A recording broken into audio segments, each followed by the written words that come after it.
Hello everyone, Happy New Year! I am Nanda Klein and welcome to the Clarity channel.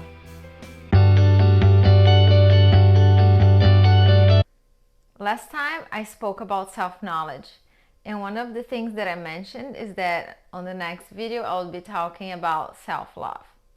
But here's the thing, it's very hard to talk about self-love without having the self-knowledge.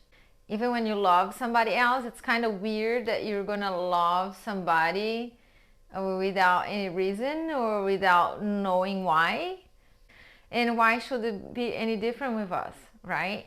But the problem is that a lot of us go through life without understanding the sense of self-knowledge.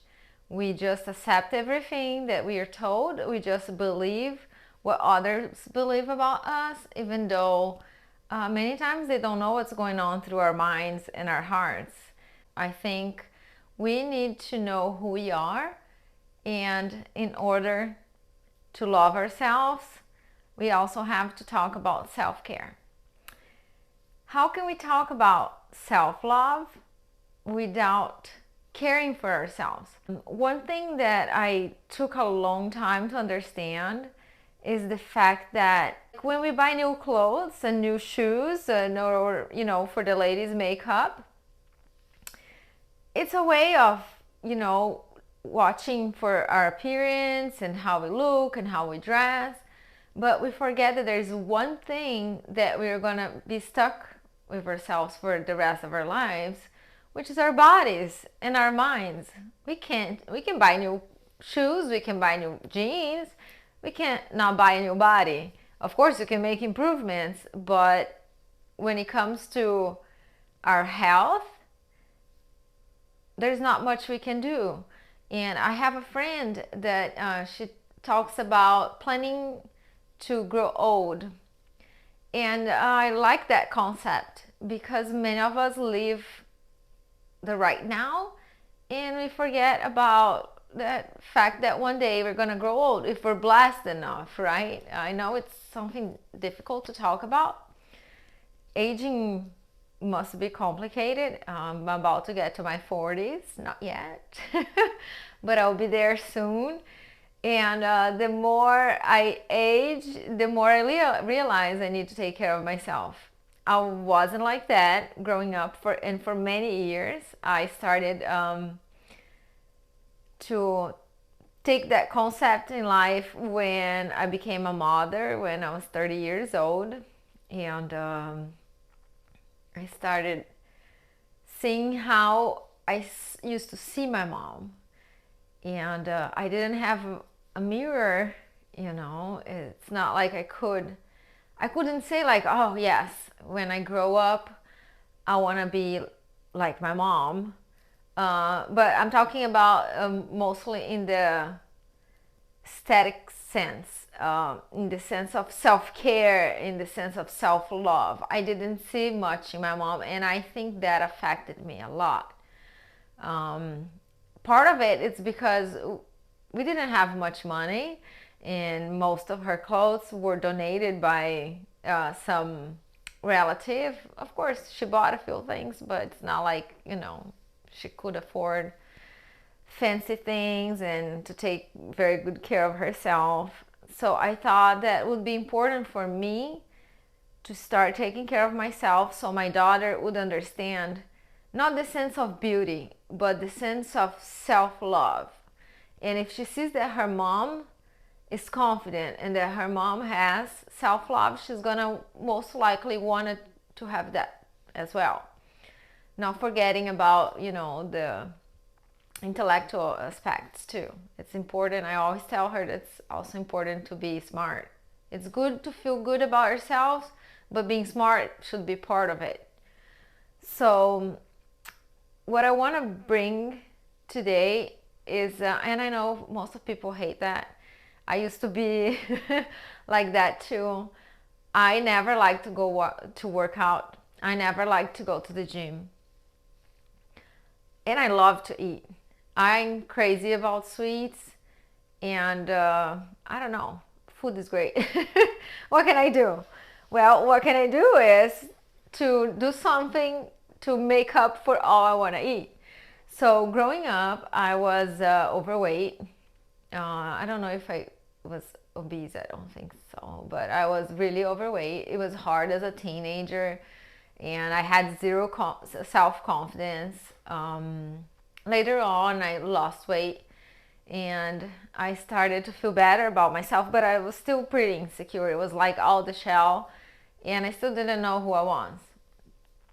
And I realized that now that I have become a mother and I'm getting older, that self-care has way more to do with just your physical health, because when you take care of your body, you also help your mind a lot. So working out and being active is not just about taking care of the body, which is a great thing, and a lot of people misunderstand it for like, oh, I just want to look good. And it's not it's not just about that. It's about being healthy. And that is the reason why I used to hate going to the gym and working out. Because when I was a teenager, I wanted to work out to look good. And I wanted to look good to change or to impact the way others saw me. You see the difference? So the motivation, it would go away. In the beginning, it would be, yeah, this is great, and people are going to think this, and people are going to think that. And eventually, you quit because you were not doing it for the right reasons. I wasn't doing it for the right reasons. Now, of course, a lot of people say, you look great, and they ask me what I'm doing. But it's a consequence. Looking great now, it's a consequence. It's not a goal. Of course, I want to look good. But my priority is to take care of my body. It's to take care of my mind. And sometimes, believe me, I stay 2 days without doing anything, and I'm start like going crazy. I start missing my runs or going to the gym. And I know you might say, oh, running is not for me, the gym is not for me. And I completely understand. There are some things that are not for me too. I have a lot of friends that do triathlons, and it's not it's not for me. When I start hearing them talking, it's just like I get tired just from hearing their stories. I have friends that have done Ironmans, which it's an unbelievable thing. But I believe in sticking with what works for me. And listen, there's so many things out there. And I doubt there's not one thing for you. There's gotta be. You probably just didn't try. And when you realize how well it does, not only for your mind and for your body, that you feel good. And the thing that I love the most, besides feeling healthy and getting all those good feelings and the highs, and it's to one day when I want to dress up, I wear something and I can look in the mirror and say, well, I like what I see. And not many of us can do that because we lack the motivation, and it wasn't always like that for me. So I think part of self-love, besides the self-knowledge, knowing what's inside, is taking care of what's visible, and to be able to look at ourselves and to be happy, because a lot of us don't like what we see. But the question is, what am I doing to take care of myself? What am I doing to be a better version of myself? So that's my message for today. I hope this can help you out, because like many of you, I felt lost for a very long time, and I felt trapped, and I still have a lot to improve. Like I said, I'm going to reach my 40s, and I don't know for how long I'm going to be able to live. God is the only one that knows it. But I learned that through the experience I had with my father. For the ones of you who haven't watched the other videos, I lost my father to cancer when I was 21 years old, and most of my teenage years, they were very difficult because I had to deal with the fact that my dad was sick, and he wasn't gonna survive. And so I didn't have the time to live the crazy life. I tried, but I was more worried about my future and how it would be a life without a father that, so young. And from watching him, I learned that, we can have everything in life. We can have money, we can have, I don't know, you name it. But without health and without quality of life, there's not much we can do. So here's my message to you. Self-love needs a lot of self-knowledge and self-care.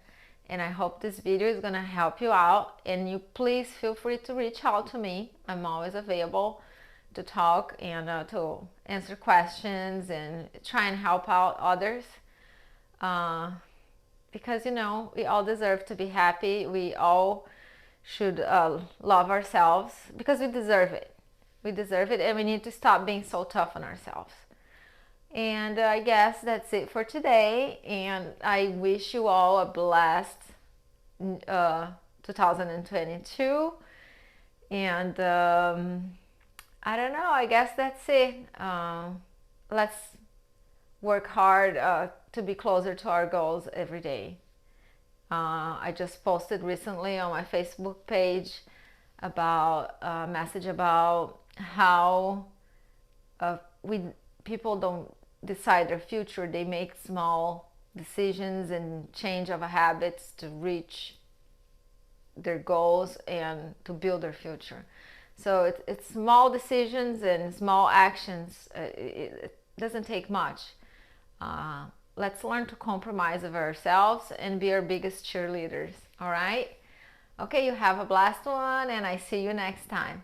Don't forget to like, share, and to subscribe. Bye.